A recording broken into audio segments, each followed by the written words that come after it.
আমরা দানের শীষের মঞ্চে ফেলে আসলাম এবং কেন ভোট দিতাম এর কারণ যদি গনিয়া বয়ান করা আরম্ভ করি তাহলে গনিয়া শেষ করা সম্ভব হইতো না। আমি সংক্ষেপে হইয়ার আমরা আরিফুল হক চৌধুরী সাহেবরে সমর্থন করছি এবং ভোট দিতাম এই জন্য আরিফুল হক চৌধুরী সাহেব একজন আলিম ভক্ত মানুষ, বরুণার সাহেবর মুরিদ, জনপ্রতিনিধি, জনদরদি, কর্মী ব্যক্তি, যার প্রমাণ সিলেট সিটি কর্পোরেশন।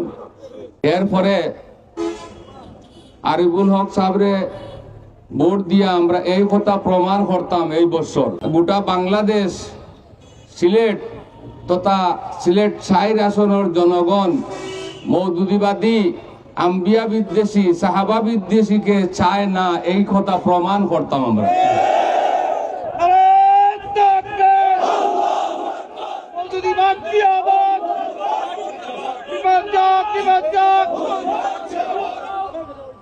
তারা বলে নামাজ পড়লে বেহেশতে যাওয়া যায় না, আবার বললে ফাল্লায় ভোট দিলে বেহেশতে যাওয়া যায়। নাউজুবিল্লাহ, আরো বড় পরিবর্তন।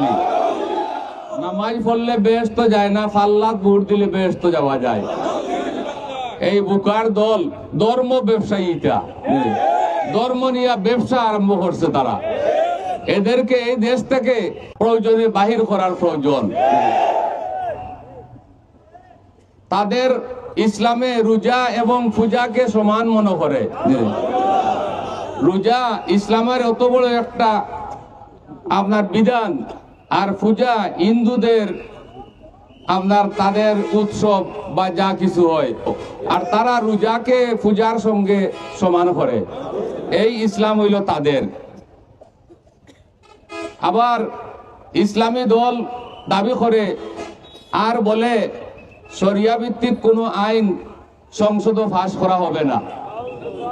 তাদের মুখের কথা, মুখ ইসলাম, আসলে অন্তর কোনো ইসলাম নাই। তাদের মুখ এবং দিলের মধ্যে কোনো মিল নাই।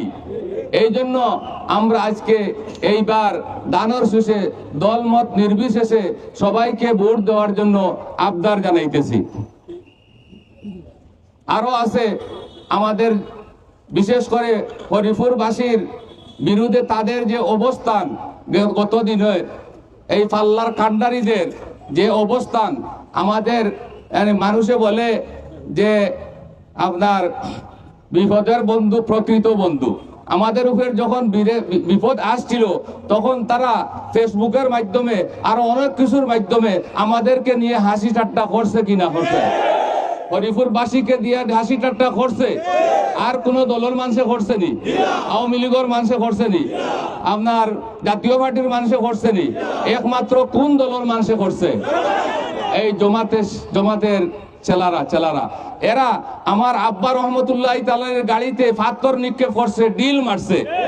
এই হরিপুরবাসী ভুলে গেছেন না? মনে আছে? আমাকে হুমকি দিছে, আমারে যে কোনো সময় সুযোগে আমাকে জবাই করত।